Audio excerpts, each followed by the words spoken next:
Extremely sorry to disappoint. అంటే ఇప్పుడు ఏదో ఉనికిపోతున్నాను, మంచం కింద కొంచెం ఏడుస్తున్నాను అని అందరూ what ever the media speculating, వాళ్ళందరికీ చిన్న డిసప్పాయింట్మెంట్గా ఉండొచ్చు వీడియో. ఇక్కడ పాయింట్ ఏంటంటే, I just want explain the whole concept. ఇప్పుడు నేను ఆల్మోస్ట్ ఒక 1 year బ్యాక్ ఏదో ట్వీట్స్ పెట్టాను అనే ఎలిగేషన్. ఆ ట్వీట్స్ ఎవరో మనోభావాలు దెబ్బతిన్నాయి. ఇక్కడ విచిత్రం ఏంటంటే 1 year బ్యాక్ పెట్టిన ట్వీట్స్ 4 డిఫరెంట్ ప్లేసెస్లో 4 డిఫరెంట్ జ్యూరిస్డిక్షన్స్లో 4కి ఒకే 3-4 రోజుల వ్యవధిలో వాళ్ళ మనోభావాలు దెబ్బతిన్నాయి.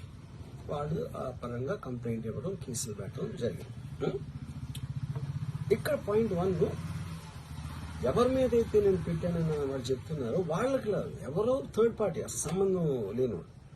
సో ఆ కాంటెక్స్ట్లో అసలు ఈ కేసు ఎలాగా, ఈ సెక్షన్స్ ఎలా వర్తిస్తాయి అనేది అప్పుడు ఆబ్వియస్గా నాకు వచ్చే అనుమానం కానీ, నాకు కానీ నా మనుషులు కానీ, ఇది ఒక పర్సిక్యూషన్ చేయటానికి ఒక పద్ధతి ప్రకారం ఉన్న ఎలవబుల్ లాస్ని వాడుతున్నారా, లేకపోతే ఇప్పుడు వరల్డ్ ఓవర్ ఒక ఫినామినా ఏం జరుగుతుందంటే, పొలిటికల్ పార్టీస్ వాళ్ళు they are weaponizing the systems of the police. అది అమెరికాలో జరుగుతుంది, యూరోప్లో జరుగుతుంది, ఇక్కడ కూడా జరుగుతుంది.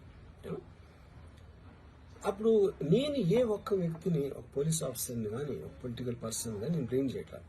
I think it happens in certain ఒక ఏమంటారు దాన్ని, ఒక వే. అది అందరూ కూడా ఎంతో కొంత అది చేయటానికి టెంప్టేషన్ ఉండొచ్చు. But eventually there is the law of the land which will take the final call. So అది that I completely agree, believe in that and I abide by that as a citizen.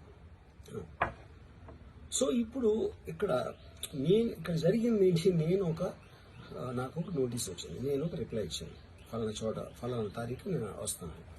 అప్పటికి నాకు జరుగుతున్న పని ఒక ongoing schedule ఉంది కాబట్టి, నాకు film work ఉంది కాబట్టి అవ్వలేదు. అండ్ ఇట్ ఈస్ వేరే ప్రొడ్యూసర్ చేస్తాను, ఆ ప్రొడ్యూసర్కి నష్టం వస్తుంది కాబట్టి నేను మళ్ళీ టైం అడిగాను. ఇదేంటి కేసు, ఇదేం అర్జెంట్ కేసు అంటే 1 year తర్వాత ట్వీట్ చూసిన అతనికి 1 weekలో అన్ని అయిపోవాలనేది ఏమన్నా మీనింగ్ ఉంటుంది అసలు దానికి? So which basically means it is being done for purposes other than the urgency of the case. ఇది అర్జెన్సీ ఆఫ్ ద కేస్ అంటే, మీరు మర్డర్లు డేటలు ఇన్ని జరిగి సంవత్సరాలు తీసుకుని. Please subscribe .news.